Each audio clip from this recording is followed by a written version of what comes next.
Once the question comes up and they say you can start writing, people start opening books right away, looking for stuff like, what are you haven't even read the question, so what are you looking for? Because at the end of the day, flipping books takes a lot of time. It's going to steal all your time.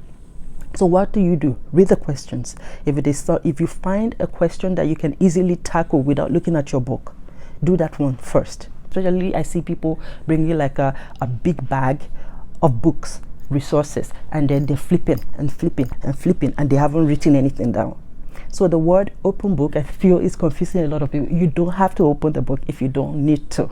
Like going to the exam knowing that at least I should be able to answer half of it without flipping through my books. But if you're already thinking, well, it's open book, I'm going to go there and flip through books, you will open the book and you don't even know what you're looking for. Like, what am I looking for? Where's the answer? Because the answer is not in your book. You have to know what's in your book to be able to know where to open, to be able to now know how to apply it to the question that you have at hand.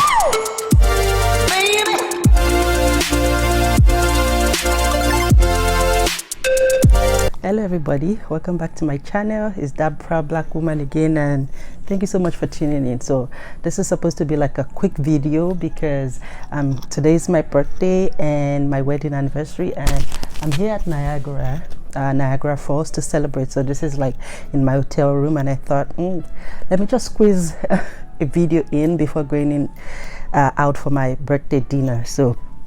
And this is a question that I get a lot. How do I prepare for my either NCA exams or for my solicitor exams or barrister exams? And this is what has worked for me in both scenarios. So it doesn't mean it's going to work for you. But before we get right into the video, remember to like, share, subscribe, comment, and all those good stuff. Okay, if you're seeing a cord in the video, it's just a cord of my microphone. Okay, so my microphone is not wireless. If you're not happy about it, buy me a new one. Okay, just kidding. So, and I just thought about like putting like 3 to 5 things together that worked for me and I think might work for you. But if it doesn't work for me, don't quote me, okay, because this is what has worked for me. So one of the things is networking. Really important. You have to network. And how do you network? It can be as simple as on LinkedIn, like looking out for people that are also in the process or just recently concluded the process, right? So in those situations, you can link up with them. And this has happened.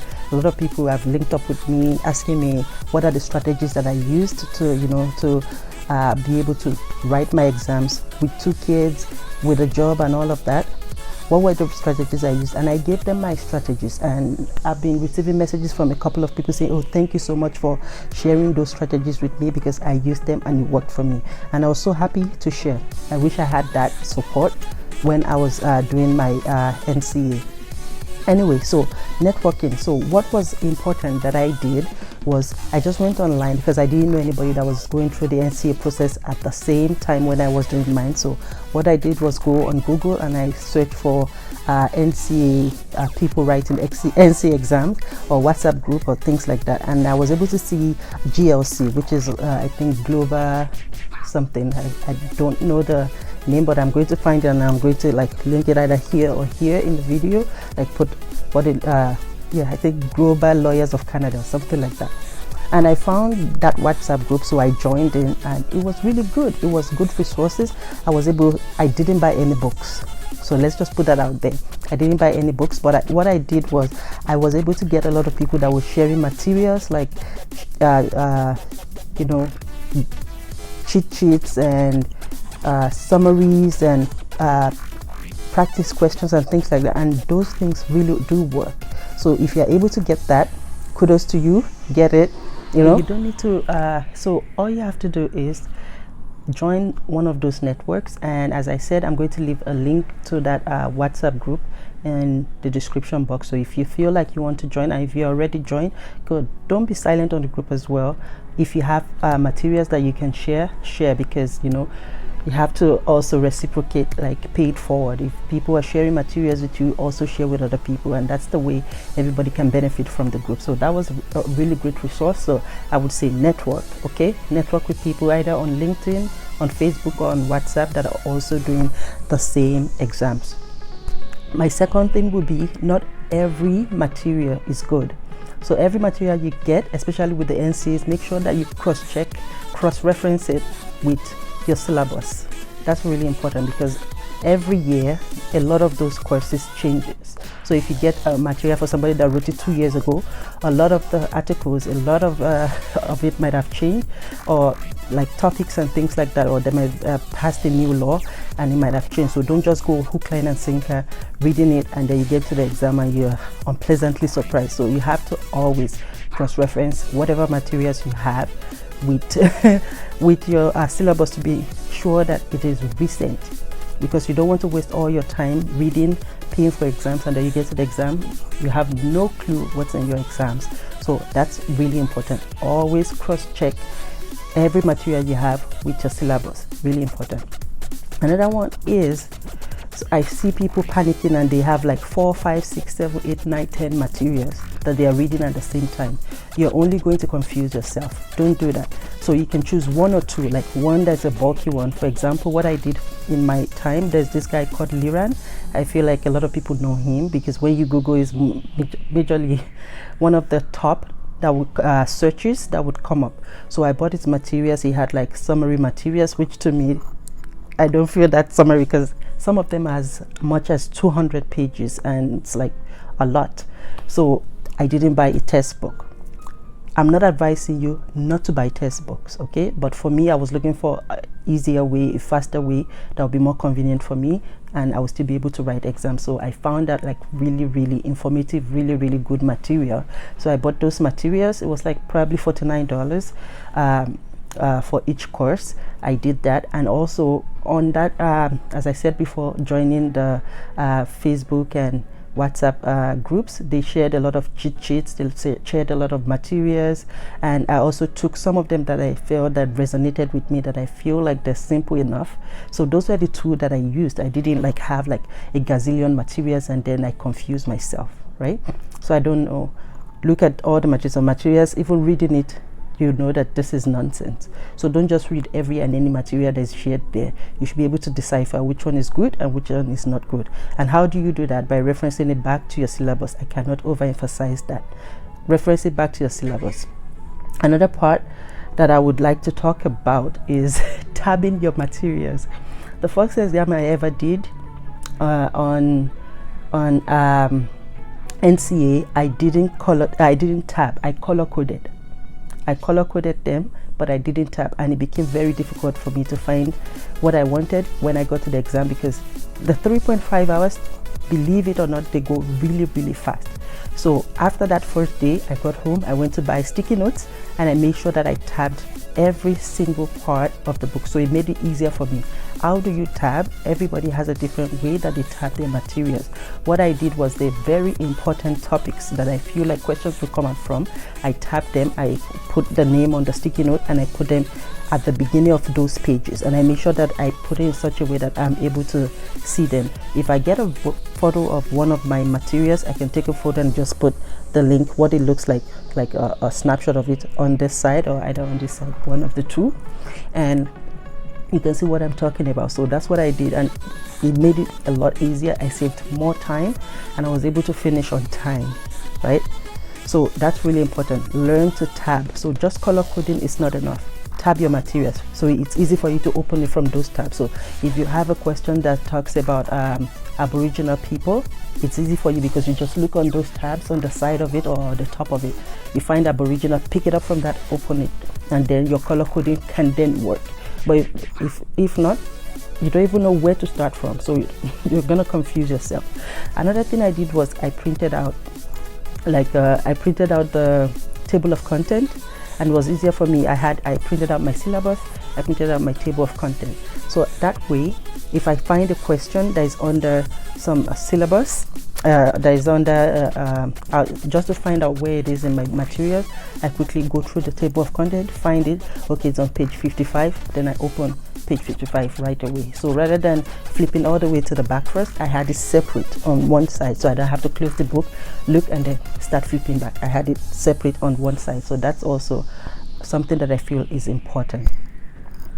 This next one, I don't want you to freak out about it, because people freak out about exams, and I feel like that's what kills the spirit also, because at the end of the day, we've written exams all our lives. We're already lawyers. We're just trying to certify ourselves here or relicense here. So you can do it. You are a lawyer, so you can do it. Always have that behind your mind. So this one will not break you. So flee from pessimists. A lot of people will scare you. Oh my goodness. Oh, they failed the first time. They failed the second time. They failed the third time. Blah, blah, blah. Don't listen to that, please, because it will dampen your spirit. Believe you me, it would dampen your spirit. So flee from people that are pessimists, and make sure that you associate yourself with people that are more positive, people that will tell you, oh, this is what you should do. Because if they keep creating all this fear, it's going to affect you. If they don't have anything to tell you that is good, flee from them and associate yourself with more people that are positive. So how can you do that? On those groups that I talked about, a lot of people always come up with asking if you want to join a smaller group so that we can have tutorials and things like that. This especially I find worked more for NCAs than the LSO exams, because with the LSO there are multiple choice questions, so it's difficult to study together as a group. But with the other with NCA, it is short questions, or it is a short question, so it's easy for us like to study in a group of 4, and I had like 2 or 3 of those for each for different courses, and I volunteered. Oh yeah, I would like to join, and that's what we did. We called ourselves on Skype. We bring up past questions or practice questions, and we divided it among ourselves. So if there were 4 of us, we could take 2 each, and then we would facilitate it, and it really worked. So all the things that I've read that felt like I couldn't remember them, at the time that people were talking on those points, it started sinking more in my head, like yeah, I think I read something about it. And when I got to the exam, I was remembering exactly the way those people were saying it. So that really works. So it's something to consider. So a lot of people do not know about the IRAC method. I was fortunate enough to have had some run-ins with IRAC method when I was in university back in Nigeria. So, but it's a little different from what is obtainable here. But at the same time, it's very easy to know what IRAC is. So you know that every time that you get your question, if it's an essay question or even if it's a problem question, you have to follow the IRAC rule, which is IRAC, and I is identify the main issues in your questions. Make sure, because that's really important, that's going to be your talking point throughout the answer. If you already missed the issues, it might just mess up the rest of your question. So it's really important. What exactly are they talking about? And this is what mistake that people make. They write everything they know. When you're reading questions, ideas must start popping into your, oh yeah, this issue is there, that issue is there, this is it. The main thing they want you to talk about, they would tell you. You know how they will tell you? After reading like 1 or 2 pages of problem question, right? What they want you to talk about exactly will be in the last 3 lines of it. So after all of that, you might think, oh yeah, they're talking about Aboriginals, they're talking about this actors reels or whatever. But then they get to the last 3 and say, okay, talk about so and so.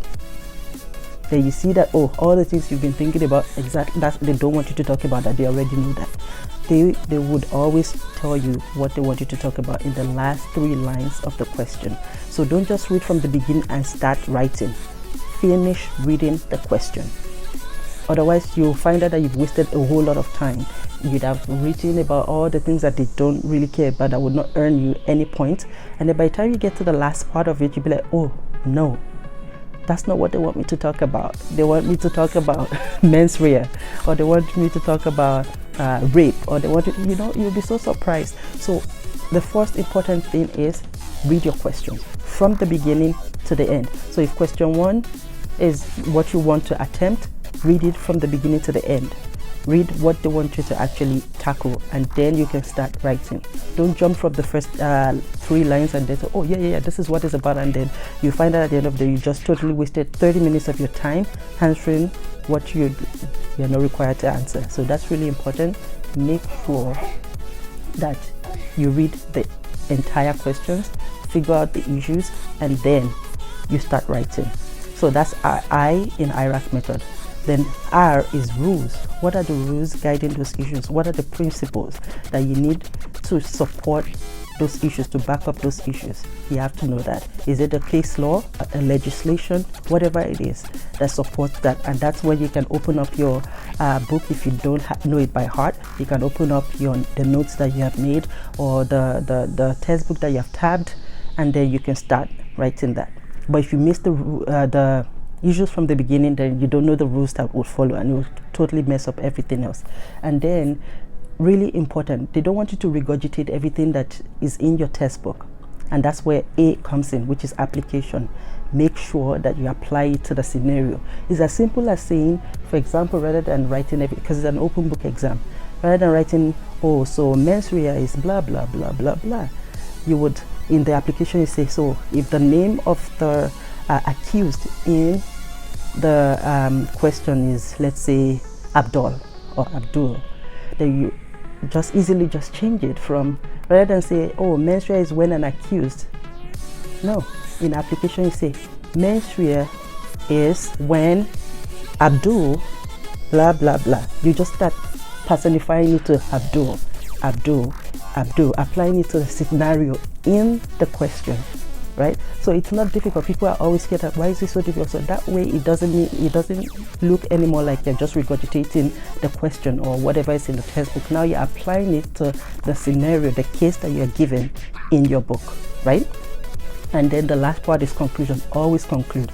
But is conclusion like would it make or break your answers? Not really. It might be just 1 or 2 points, but it would be very important, because that 1 or 2 marks might be what would give you the pass mark. For example, after marking your script, maybe you had 49, and that conclusion will give you the additional 1 or 2 marks that would make you get to the 50 pass mark. So always remember to conclude that, okay, after all of this being said, this and this and this is my conclusion.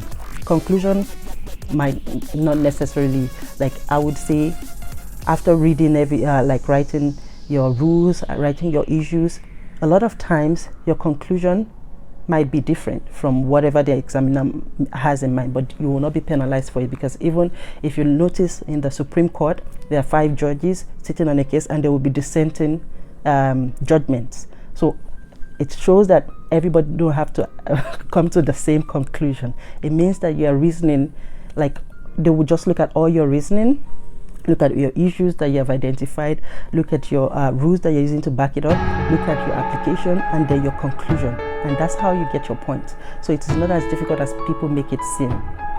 Make sure that you have that at the back of your mind. And what you have to bear in mind is time management. So time management is really important. By time management, I don't mean you should start freaking out about, oh, I'm already passing 1 hour for the first question, I have 3 more questions to go. No, it's just trying to ensure that you attempt every single question, because if you don't attempt, if you spend all your time on just 2 questions, it's not going to give you more than the allotted points, right? So you have to make sure you attempt every single question. If you feel like you're running out of time, I would say just write the major points for that answer, and leave a space, and then jump to the next one.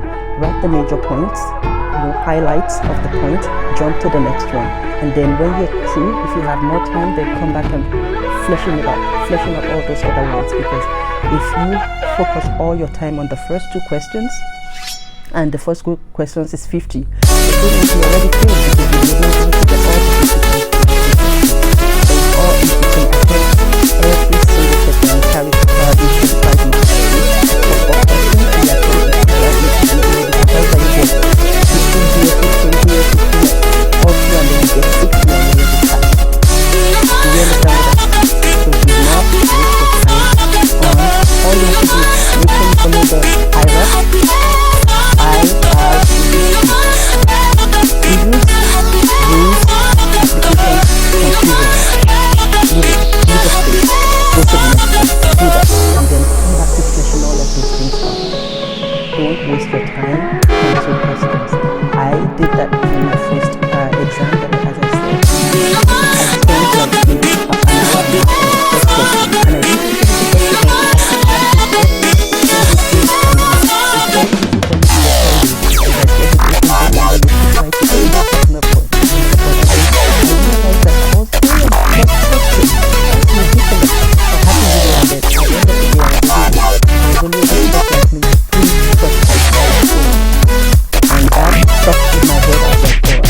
this method is using, and I think that's what it is. The second is I did 5 questions, made 5 exams, Monday to Friday. So don't make that mistake. It's very important.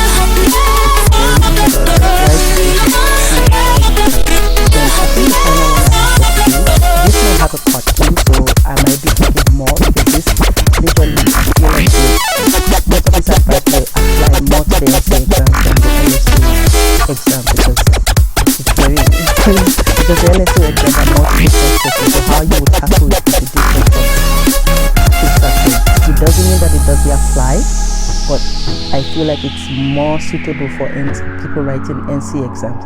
So the final thing I have to talk about is treat this exam as a regular exam. Do not treat it as open book. I feel like the word open book always messes people up. Don't treat it as open book. Treat it like a regular exam that you don't have to look at your book. This is why.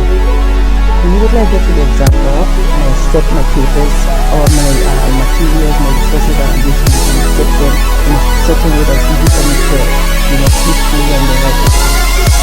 Once the question comes up and they say, you can start writing. People start opening books right away. Looking for something like, what are you doing? You haven't even read the question, so what are you looking for? You have to type, if it's that bad, if you're preparing for exam, is it that bad that you cannot write anything that's like hot? Because at the end of the day, flipping books takes a lot of time. It's going to steal all your time. So what do? With a question, if they start, if you find a question that you can easily tackle without looking at the do that next time. Time is money. So look at it, okay, this I can answer without this I can answer this spaces, 4 lines, 5 lines, at the bottom of the page, I can think about later. And then, when you find yourself a little bit stuck, don't start the video. Don't take it to the other one. Of books, resources, and then they flip it, and they haven't written anything down. So the word open book, I feel is confusing. You just have to open the book if you don't need to, right? So when you need to, this is the questions that you see something that you can answer, easy, lemon squeezy, quickly answer those first, leave some gap at the bottom of it so you can flesh it up later, but there should be something that you should be able to tackle on your own without flipping through the book. Then after that, go back to the books, flip through the books to write the ones that you don't know, and then the ones that you already that you wrote by heart, try to confirm. If you have more time, try to confirm, okay, is this actually what it should be? But flipping through the book right from inception, it wastes a lot of time. It does more harm than good, and I feel like that should be your takeaway. Okay, study for your exams as if it is not an open book.